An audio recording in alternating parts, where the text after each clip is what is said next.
Abrimos uma enquete agora há pouco, tem uma hora. Uma enquete no WhatsApp. Olha aí, participa, porque o doutor Vitor, inclusive, já está me ouvindo. Doutor Vitor, fique sabendo que a pergunta foi a seguinte: você acha que o governo do Estado deve pedir ajuda ao Exército e à Polícia Federal para retomar territórios do crime organizado? Quase 7 mil pessoas responderam que sim, 271 pessoas disseram que não. A gente está circulando lá pela CDD, tem um foguetório danado, provavelmente o movimento viu a aproximação dos blindados e aí acabaram soltando fogos, ficou todo mundo escaldado. Bom, vamos falar com o doutor Vitor Santos, está ao lado de um dos melhores repórteres do Brasil, meu querido amigo Felipe Batista. Vamos conversar sobre a segurança pública do Estado. Ô, Filipão, boa tarde para você. Doutor Vitor, boa tarde. Dá boa tarde aí para o meu querido Nunes também, que eu sei que está por aí perto e tem todo o meu carinho e toda a minha admiração. Filipão. Oi, Tino, boa tarde para você, para todo mundo acompanhando a gente e acompanhando um tema que é muito relevante, né? É muito importante. Eu e o secretário estávamos falando aqui agora há pouco sobre isso, sobre a dificuldade que é, mas também a importância que é, né? E as diferentes camadas que a gente precisa atingir para recuperar áreas da cidade, do estado totalmente dominadas pelo crime organizado, né? Está aqui do meu lado um secretário que é muito esperançoso, além de tudo isso, né, que é muito importante isso também. O Vitor Santos vai falar agora um pouquinho para a gente sobre esse plano, né, desse pedido de ajuda ao governo federal, que na verdade é um grupo de trabalho que compreende aí não só Estado e governo federal, mas também prefeitura, né, para ver como é que cada um pode agir para ajudar e para chegar até o resultado final, que é o que a gente espera. Secretário, obrigado pela sua participação aqui no Balanço Geral. Quero começar lhe perguntando, primeiro agradecendo a entrevista, e perguntando como é que, de maneira geral, funcionaria essa ajuda. Eu sei que a gente está num momento ainda inicial, que é um grupo ali de estudos e de trabalhos para ver como é que isso vai funcionar, né? Conta um pouco para a gente como é que vai ser isso. Bem-vindo ao Balanço Geral. Boa tarde, Felipe. Boa tarde, Tino. Boa tarde a todos que estão assistindo o Balanço Geral. Bom, na realidade, houve uma decisão da DPF 635, né? No sentido de retomada do território dessas organizações criminosas. Então, nessa decisão, os ministros determinaram a criação de um grupo de trabalho pelo Conselho Nacional do Ministério Público e nós temos uma cadeira lá nesse grupo de trabalho, um representante da Secretaria para acompanhar esse trabalho lá do Conselho Nacional do Ministério Público. Mas nós temos que fazer o nosso dever de casa aqui no Rio de Janeiro e aqui nós criamos, com autorização, claro, do governador Cláudio Castro, um grupo de trabalho em que vamos desenvolver, são 5 eixos principais, né? O primeiro é segurança pública e justiça, né? O outro é desenvolvimento social, desenvolvimento econômico, tem urbanismo e infraestrutura, e o último é governança e sustentabilidade. Então a gente tem que entender que esse plano, para ele dar certo, não é só segurança. A gente já viu no passado excelentes projetos onde o Estado entrou só com polícia e não deu resultado. Então, a gente hoje está fazendo um plano muito mais abrangente. E um plano que ele, não só pelo período de 2 anos, que é o período que o Estado vai ser monitorado sobre o cumprimento dessa decisão, mas um plano que tenha longevidade. Então, por isso, a criação desse grupo, esse plano vai estar escrito e, obviamente, a gente vai sugerir algumas medidas. Em relação à participação das Forças Armadas, não é que eles obrigatoriamente vão participar. É uma sugestão nossa, no sentido que venham colaborar de alguma maneira nessa ocupação e retomada de território, né? A GLO é um meio legal para que as Forças Armadas tenham poder de polícia de atuação, como está acontecendo nesse exato momento em relação ao BRICS. Então, se a gente consegue fazer um trabalho, né, de coordenação e integração nos grandes eventos, por que não no dia a dia do funcionamento do Estado e principalmente no combate a essa criminalidade? O que a gente não quer é que a população tenha mais um projeto que gere esperança para eles de um futuro melhor e, com o tempo, a gente vê que só a Polícia Militar permanece no local, só a Polícia Civil fazendo o seu trabalho e todo o restante saia. Na realidade, a retomada do território é que o Estado se faça presente de forma plena. Por isso, esses eixos a parte de fomento econômico, social, né, de infraestrutura e de urbanismo, que isso é fundamental. E é uma questão muito simples, vou dar um exemplo. lá na comunidade se vende botijão de gás. Por que não ter o gás encanado? É mais uma fonte de renda daquele criminoso que deixa de existir. A internet subsidiada, né, pelos entes da federação, onde aquela população paga uma tarifa social, né, que um valor irrisório, um valor baixo, que entre no orçamento dessas pessoas e não pague a internet do crime. Então são questões, todas essas questões estão sendo levadas em conta para que a gente tenha um plano consistente e mais. Eu falei que o último eixo é o quê? Governança e sustentabilidade. De que forma esse projeto pode ter vida longa? E os 3 entes da federação vão estar responsáveis. Então não é um convite a participar disso, não. Na realidade é uma decisão judicial no sentido que os 3 entes, Prefeitura, Estado e União, estejam nesse projeto de retomada de territórios. Numa parte prática, ao fazer essa entrada numa comunidade, como é que as Forças Armadas poderiam ajudar? É logística, é soldado? Na questão inicial ali do combate, porque a gente sabe que para controlar tudo isso, o gás, a internet, primeiro precisa tirar o controle deles, né? Obviamente. Como é que o governo federal, ali por meio das Forças Armadas, entraria numa forma prática ali na questão do combate, logo ali a segurança, né? Na questão da violência? Felipe, eu acho que no início tudo é muito fácil, né? Porque o vagabundo é frouxo. Então, quando vê a força chegando, vai fugir, natural. O que a gente não quer é assistir na televisão aquela fuga de todo mundo fugir e não acontecer nada. Ou saber que eles saíram daquela região, foram para outra e ficaram lá escondidos até achar que o Estado não vai ter fôlego para se manter naquele território e eles voltarem. Isso não vai acontecer, né? Porque saiu daquela comunidade, aonde eles forem, nós vamos caçá-los e esse é o projeto. O projeto é muito mais abrangente. Apesar de inicialmente escolher uma região para retomada do território, nós vamos continuar ordinariamente caçando esses criminosos onde quer que seja.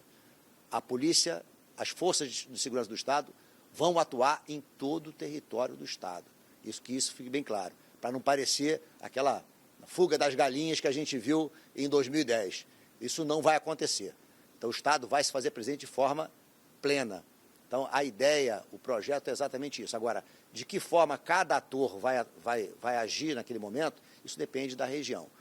Claro que nós estamos dividindo uma sugestão pelo grau de criticidade da região, porque tem regiões que são mais complexas, outras de média complexidade e outras de baixa complexidade. E isso é importante para a gente, já no início, prever. Por quê? Porque isso requer investimentos. Qual o fôlego que a Prefeitura, que o Estado, que a União tem numa área, por exemplo, uma região que é de alta complexidade, de média ou de baixa? Isso é importante para estar já no planejamento. Como a gente quer ter longevidade ao projeto, isso tem que estar previsto logo no início. A meu ver, né, não tenho escolha por onde começar. Claro que, normalmente, com baixa complexidade, ficaria, é o mais fácil. Mas eu, sinceramente, não tenho uma preferência. A gente pode escolher não só do município do Rio de Janeiro, mas em outros municípios, na São Gonçalo, Duque de Caxias. Mas a gente sabe que o grande problema é na região metropolitana do Rio de Janeiro, onde a gente tem mais de 60% das comunidades do estado inteiro. Mas tem algo em vista de um plano inicial, começar com a Cidade de Deus, a gente viu rodando essa notícia, né? Começar por algum ponto em específico, ou como você falou, é tudo aberto ainda? Olha, está tudo aberto. A gente falou só em relação à Cidade de Deus, mas tem o Complexo do Alemão e da Penha. Você tem 13 comunidades, né, que vai de Inhaúma a Penha. Ali é uma alta complexidade pelo número de pessoas que moram, e vai impactar muito na vida daquelas pessoas. É um local a ser avaliado, claro, mas nesse momento a gente vai colocar todos os prós e contras, custos dessas operações nessas regiões e, obviamente, os 3 entes vão escolher ou decidir por onde começar. Tem complexo, né, de Israel, complexo da Maré, complexo do Salgueiro, o que não falta no Rio de Janeiro é complexo de criminosos que a gente pode atuar e, obviamente, devolver esse território para a população de bem. Já vou passar para o Tino, que ele tem pergunta lá no estúdio, mas só para a gente encerrar aqui comigo, como é que o Estado e a União também, o bloco em si, vai garantir a segurança da população dessas áreas, que eu acho que é uma das questões mais críticas de tudo isso? Claro, olha só, todo plano de operação, ele tem como, digamos, a premissa número 1, segurança. Segurança dos atores, das forças de segurança, e principalmente das pessoas de bem que moram nessas comunidades. Agora, a gente tem que ser realista. A forma com que esses criminosos, durante muito tempo, vêm tentando enfrentar as forças de segurança, tentando inverter o monopólio da força, eles acham que é deles, a gente vai mostrar o contrário, vai mostrar que a força e o monopólio da força é do Estado. E o Estado tem que se fazer presente de forma muito dura, seguindo, obviamente, toda a legislação vigente, ninguém quer ser arbitrário, mas, de qualquer maneira, a nossa prioridade é manter a segurança e paz para as pessoas de bem que moram nesses territórios. Maravilha. Tino está te ouvindo aqui, o secretário, Tino. Doutor, os bandidos conseguiram inverter o monopólio da força, infelizmente. Os bandidos hoje dão provas muito claras que eles podem tudo. Eles matam policiais, inclusive, da elite do estado do Rio de Janeiro. Eles invadem áreas, colocam companhias telefônicas para correr, fecham fábricas, fecham estabelecimentos comerciais, expulsam as pessoas de casa, instalam barricadas, se dizem donos do transporte público das áreas que eles dominam. Hoje os bandidos podem tudo, inclusive com o poder que eles têm hoje. Eu falo aqui no programa e eu preciso dizer isso para você, e sei que você, quando pode, me assiste. Eu digo que o bandido hoje, o Comando Vermelho em especial, tem tanta força que é capaz de derrubar ou eleger qualquer político no estado do Rio de Janeiro. Ninguém aguenta mais isso. Nós estamos desesperados por atitudes urgentes. Talvez você não consiga responder a minha pergunta, mas para quando que a gente pode esperar, né, uma atuação mais forte com a ajuda federal, uma vez que sem ajuda federal já percebemos que não chegaremos a lugar nenhum? 1 mês, 2 meses, é ruim falar disso com tanta antecedência, porque os bandidos já começam a se articular, começam a se preparar. A escolha dessas áreas também não é fundamental, porque se você for para dentro do Complexo do Alemão, para o Complexo da Penha, vai incomodar as lideranças do Comando Vermelho, é o quartel-general dos caras. Mas se for em comunidades menores, os caras vão se reorganizar, vão se articular e vão continuar basicamente do mesmo jeito. Fala um pouquinho mais para a nossa população, o doutor Vitor, porque a gente está muito desesperado por segurança pública. O estado do Rio de Janeiro está passando por um momento crítico. E isso daqui não é uma crítica ao seu trabalho. Eu publicamente falo bem de você aqui quase todos os dias, eu confio em você. Você é um cara extremamente capaz, você é um cara que é um cara honrado, um cara que tem caráter. Eu, inclusive, já falei isso publicamente, já falei para você em algumas ocasiões. Eu não sei como você aceitou sentar nessa cadeira de secretário de Segurança Pública, porque eu sei que nem tudo depende de você. Quer dizer, eu acho que pela tua vontade as coisas seriam muito diferentes, mas numa conversa franca, numa conversa real com a população, porque a nossa conversa tem que ser muito franca. Para quando que a gente pode esperar essas mudanças, secretário? Bom, Tino, olha só, esse projeto de retomada de território, a gente tem que entender primeiro que é uma determinação judicial. Então a gente encara como um momento ímpar na história da segurança pública do Rio de Janeiro, porque não é um acordo político ou entre os entes da federação, mas sim uma determinação judicial, onde o STF, depois de quase 5 anos de uma DPF 635, onde no início havia restrições de operações em comunidade, o próprio STF, ou seja, os 11 ministros do STF entenderam que, na realidade, em vez de restrição, o Estado tem que retomar esse território. Então, eu vejo como uma grande oportunidade da gente ter um projeto estruturado que não envolva somente segurança, eu volto a dizer isso, para a gente não ocorrer nos erros do passado. O Estado tem que se fazer presente de forma totalitária, pleno, e é isso, esse é que vai ser contemplado, assim que vai ser contemplado nesse projeto. Então, eu sou carioca, minha família mora aqui no Rio de Janeiro, eu sou um entusiasta, aceitamos esse compromisso, porque eu acredito na mudança. Claro que essa mudança não vai ser imediata, mas a gente tem que acreditar que haja uma luz no fim do túnel, que haja um futuro melhor do que temos hoje. A segurança pública do Rio de Janeiro já teve momentos muito piores. Historicamente, o ano de 2017 foi o pior ano da segurança pública, né? Historicamente, desde 1992, desde que os dados são consolidados pelo Instituto de Segurança Pública, 2017 foi um ano que historicamente foi muito ruim. Só para ter um exemplo, do ano passado, que nós achamos que foi um ano ruim comparado a 2022 e 2023, 2017 os índices eram 4 vezes maiores. Então já tivemos um momento ruim no passado. Hoje, nós estamos construindo um futuro diferente.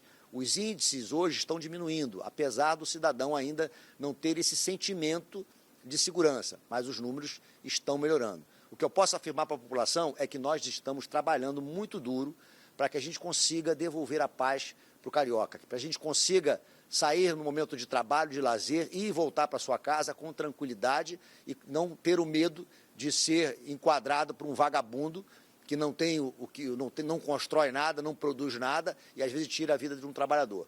Esse projeto, ele tem essa capacidade de trazer todos esses atores do município, do Estado e da União para que juntos a gente consiga trazer um futuro melhor para o Rio de Janeiro. E mais, não tem essa de que o governo federal, o governo estadual ou municipal não vá participar.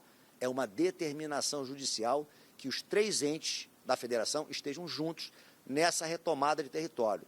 É bom deixar isso bem claro, por quê? Porque nós vamos apresentar, sim, um plano de segurança, temos um prazo até o dia 15 de outubro, tá? Que é um prazo que nós nos demos para que haja um cronograma onde esse grupo de trabalho vá produzir todo esse plano de retomada, apresentar isso ao Conselho Nacional do Ministério Público e ao STF para que haja a homologação ou aprovação desse plano.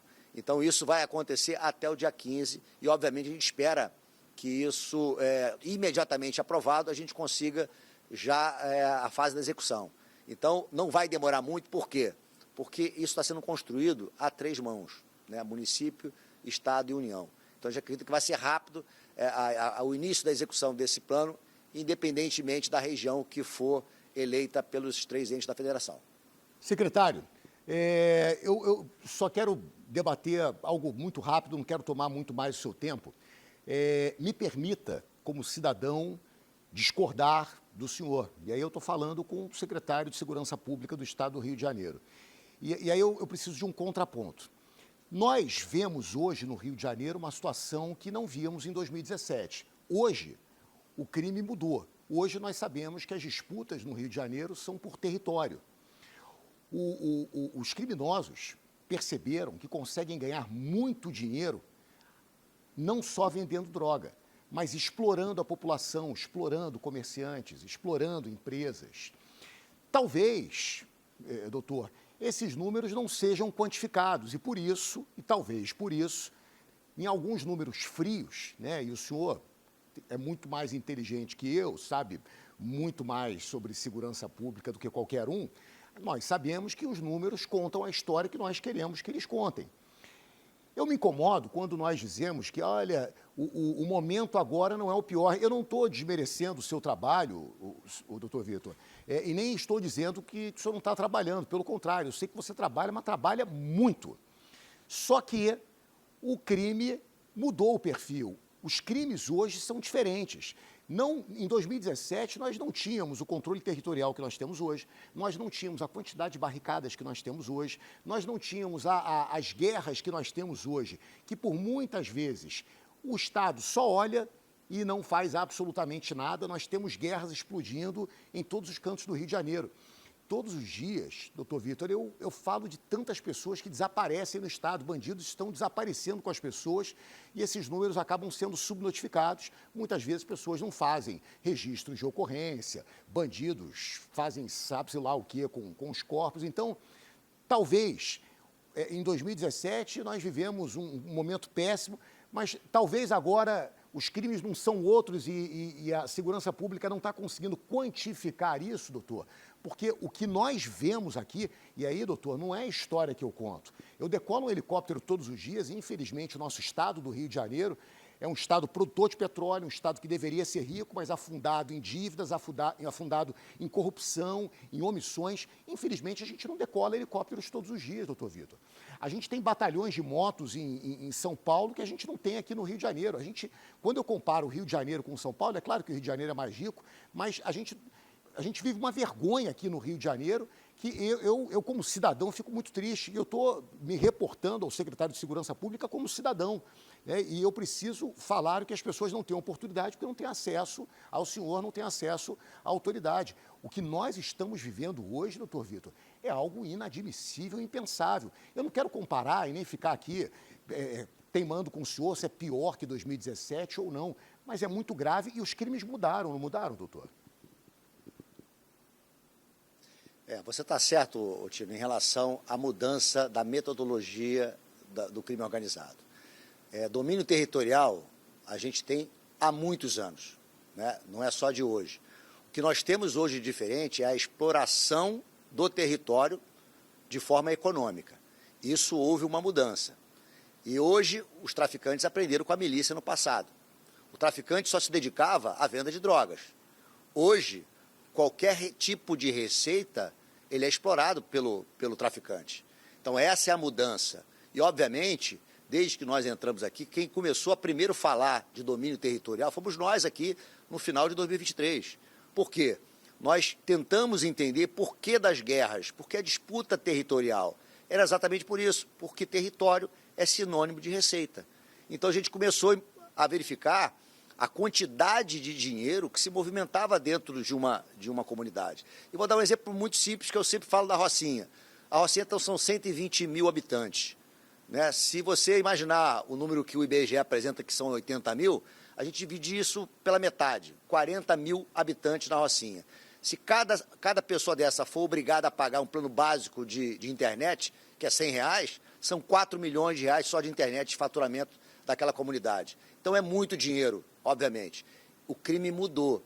E essa receita que entra, muitas vezes de forma, entre aspas, legal, porque essas empresas, por exemplo, de internet, elas têm autorização para funcionar e explorar esse tipo de serviço, né? Isso começou há muito tempo.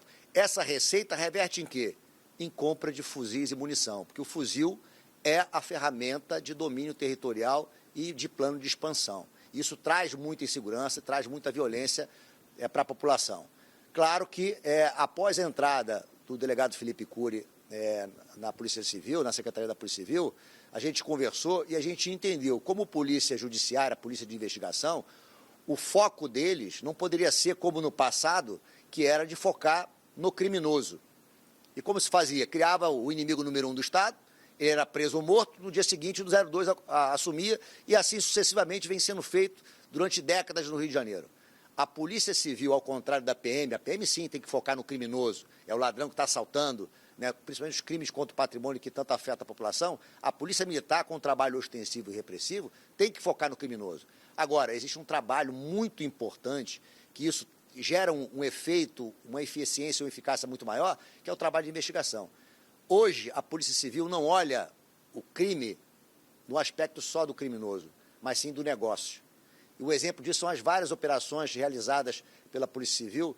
Vou dar um exemplo delas, a Operação Contenção, uma fase da Operação Contenção, onde mostrou, né, a associação entre o Comando Vermelho e o PCC, onde houve o bloqueio histórico de recursos da Polícia Civil. Foram 6 bilhões de reais bloqueados. Esse é o caminho, Tino. É descapitalizando essas organizações criminosas que a gente vai ter um resultado positivo. Por quê? Se o negócio não é rentável, ele passa a não ser mais atrativo. Claro que não só esse trabalho de repressão, de investigação, o Estado tem que fazer o papel dele. Essa economia, esse PIB paralelo, o PIB criminoso, o Estado tem que estar atento por ele. Por isso que a retomada tem esses outros eixos, que é a atividade econômica, social, para quê? Se lá negociam o botijão e cobram caro pelo botijão de gás, por que não ter o gás encanado? Isso depende de quê? De projeto, de infraestrutura. Então, a gente entende que esse momento ele é oportuno para que a gente plante uma semente aqui. A gente acha que esse ano não vai resolver o problema de segurança pública do Estado do Rio de Janeiro. A gente tem um passivo de décadas. Agora, vontade e disposição para encarar isso, eu tenho dúvida que não só eu, como toda a nossa equipe tem. E eu digo para a população, não perca a esperança, não perca. Criminoso, vagabundo, não domina o Rio de Janeiro. Quem domina o Rio de Janeiro são as pessoas de bem. E essa solução, com essa entrada diferente do Estado nessas comunidades, mostrando que não vai ser só segurança, a gente espera ganhar a confiança da população. A solução dessas comunidades, ela vai sair de dentro para fora, e não de fora para dentro. A hora que a população entender que aquele câncer, né, pode ser extirpado de dentro pode ser retirado da comunidade, a hora que eles entenderem isso, que eles ombreados, as pessoas de bem ombreados com o Estado, a gente consegue fazer isso, a gente começa a ganhar essa luta, Tino. Eu acredito nisso, não só como secretário de Segurança Pública do Rio de Janeiro, mas também como cidadão. Eu moro no Rio de Janeiro, não vou mudar do Rio de Janeiro e minha postura vai ser sempre a mesma, de apoiar as forças de segurança pública, valorizando o bom policial e mostrando que ele é a pessoa de bem, ele é a solução por esses problemas que a gente vive no Rio de Janeiro. E eu espero que, obviamente, a população tenha isso em mente e esteja ombreado conosco nessa luta, que não é fácil, o desafio é grande, mas nós vamos vencer. Agora uma pergunta de ouro, doutor Vitor. O senhor vai ter tempo, né, até o fim do governo, de mostrar as mudanças para a população do Rio de Janeiro? Olha só, eu não falo de tempo, né? O que aconteceu durante muito tempo no Rio de Janeiro são projetos que ele não tem um cronograma objetivo, que ele não é estruturado, que ele não diz aonde eu quero chegar e não há medição.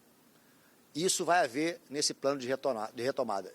Eu não posso ser imprescindível para que a segurança dê certo. Eu tenho que ser prescindível, ou seja, eu posso ser dispensado. Agora, o projeto ele tem que estar estruturado para que ele consiga andar. Vários outros projetos na área social, na área de urbanismo, conseguem dar jeito. Por que na segurança não? Porque não existe metodologia. Então, a gente acredita que deixando uma metodologia e ela podendo ser verificada, medida, com um cronograma, por isso o eixo governança e sustentabilidade. A nossa ideia é criar um painel eletrônico onde a população e a sociedade civil têm acesso a ele e mostrando que cada ação de todos esses eixos está caminhando, está andando e ela tem prosperidade e tem longevidade. Então isso faz com que, independentemente do Vitor estar aqui, esse projeto possa dar certo e a população acredite que um futuro melhor vai chegar para o Rio de Janeiro. Eu tenho pena que a sua cadeira não deveria ser uma cadeira política. Né? Políticos não deveriam escolher quem senta na sua cadeira. Você é um exemplo disso. Você é um cara que está longe da política, você faz o teu trabalho, você pensa segurança pública 24 horas por dia, e eu posso dizer isso. Agora, doutor Vitor, eu aprendi contigo que é importante colocar luz, foi até um termo que você usou numa conversa que você teve comigo uma vez, colocar luz naqueles que se destacam fazendo coisas boas. Por isso que a pergunta que eu vou te fazer agora, se não quiser responder, não responda, mas eu acho que para a população isso acaba sendo importante e para mim também, como profissional que falo essencialmente sobre segurança pública, a sua resposta seria importante, embora eu tenha algumas respostas para isso. Quais são hoje os bandidos mais perigosos do estado do Rio de Janeiro? Dá para citá-los? Olha, eu não gosto de falar nomes de criminosos, para mim todos eles são vagabundos, né? Todos eles não merecem nem que a gente pronuncie o nome deles, porque é dar status para eles, um status que eles não têm, né? Eles podem ter poder naquele reduto deles, fazendo as covardias que eles fazem, e principalmente para aquela população que mora na comunidade. Se ele fosse tão bom assim, espera a polícia, né, confronte com ela e, obviamente, vai ter o retorno que ele espera, que é ser preso ou, obviamente, um lugarzinho no cemitério. É assim que funciona a política de segurança pública do Rio de Janeiro. A gente não quer aqui uma política belicosa, uma política de confronto, porque esses confrontos só trazem insegurança para a população que mora em comunidade. Mas esses criminosos, esses vagabundos que moram em comunidade não merecem que a gente fale o nome deles. Na minha visão, todos eles são criminosos e merecem o que está previsto na lei, que é a cadeia. E, obviamente, se escolherem confrontar com as forças de segurança pública, terão o retorno que esperam. Perfeito. Secretário, muito obrigado pelo bate-papo, eu sempre aprendo muito contigo. Eu quero dar um depoimento aqui. Esse fim de semana eu estava em São Paulo e eu estava conversando com uma pessoa muito importante, muito influente na segurança pública do Brasil inteiro. E essa pessoa citou o secretário Vitor, falou muito bem do secretário Vitor como profissional, como delegado, como pessoa também. Falou muito bem dele, do Nunes, do Alexandre Abraão. É um cara que merece o nosso respeito. A população do Rio de Janeiro pode confiar no secretário de Segurança Pública do Estado, que é o doutor Vitor Santos. É um cara muito bom e eu espero que consiga trabalhar. Desde que ele assumiu essa cadeira, eu sempre digo isso, espero que o doutor Vitor consiga trabalhar e consiga aplicar tudo que ele pensa. Secretário, um abraço, muito obrigado mais uma vez. Obrigado, Tino, eu agradeço. Um abraço a todos e confiem nas suas forças de segurança.